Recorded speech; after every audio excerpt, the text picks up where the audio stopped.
नमस्कार। आज हम एक बड़ी ही रोचक कथा पर बात करने वाले हैं जो शिव पुराण की रुद्र संहिता से है। जी। ये कहानी है कुमार कार्तिकेय की, जी। जिन्हें हम स्कंद भी कहते हैं। कैसे वो देवताओं की सेनापति बने और फिर तारकासुर से उनका महायुद्ध हुआ। बिल्कुल। और इस कथा में शिव पार्वती तो हैं ही, साथ में कुमार कार्तिकेय, वो महाबली असुर, तारकासुर, वीरभद्र और हाँ, श्री हरि विष्णु भी। हाँ, तो ये सारी जानकारी हमें जो ऑडियो स्रोत मिला है उसी पर आधारित है। जी।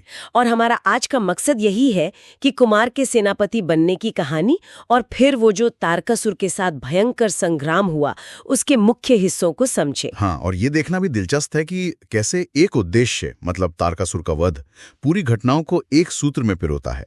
इसमें देवताओं का साथ आना, कुमार का नेतृत्व, सब कुछ जैसे पहले से तय था। सही कहा। तो चलिए शुरू करते हैं। कथा का आरंभ होता है जब कुमार मतलब स्कंद शिव पार्वती के पास लाए जाते हैं।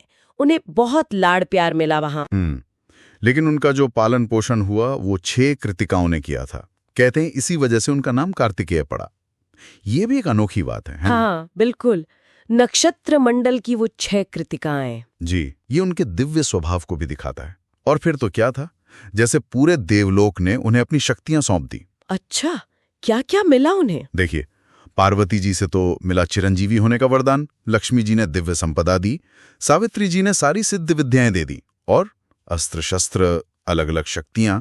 मतलब ऐसा लग रहा था जैसे सब मिलकर उन्हें उस बड़े कान के लिए तैयार कर रहे थे। वो बड़ा काम, तारकासुर का वध। हाँ, और उसकी घड़ी भी जल्दी आ गई। देवताओं ने शिवजी से जाकर प्रार्थना की। तारकासुर का आतंक बहुत बढ़ गया था और वरदान ऐसा था कि उसका वध सिर्फ शिव पुत्र ही कर सकता था। तो उन्होंने शिवजी से कुमार को युद्ध के लिए मांगा होगा। बिल्कुल, कहा कि अब कुमार ही एकमात्र आशा है शिवजी ने। सोचिए, एक पिता के तौर पर शायद मुश्किल रहा हो, पर सृष्टि के कल्याण के लिए हाँ कह दिया। कुमार को देवताओं को सौंप दिया और फिर युद्ध का बिगुल बज गया।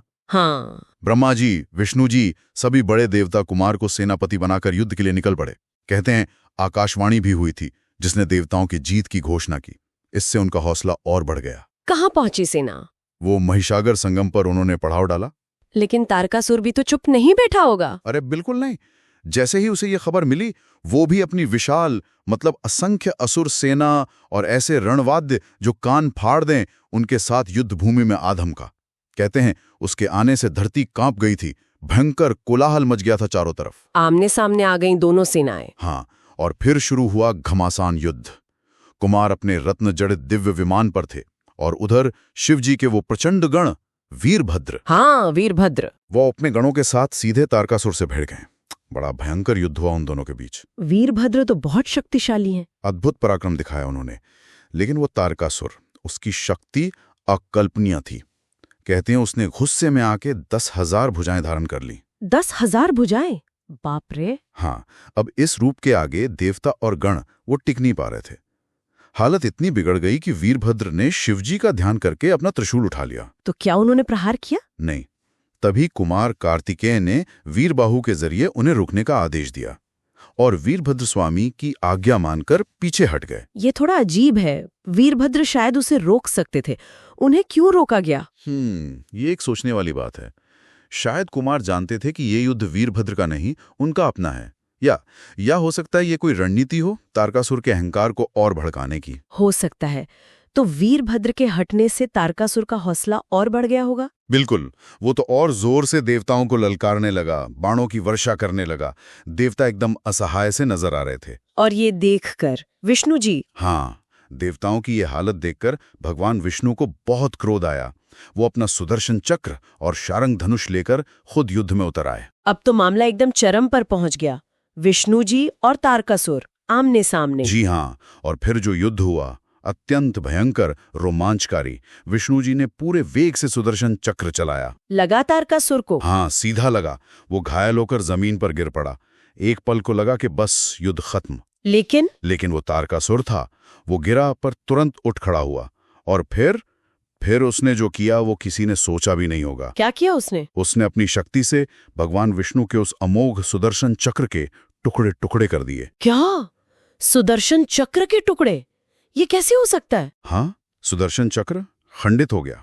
ये दिखाता है कि तारकासुर कितना कितना ज्यादा शक्तिशाली था।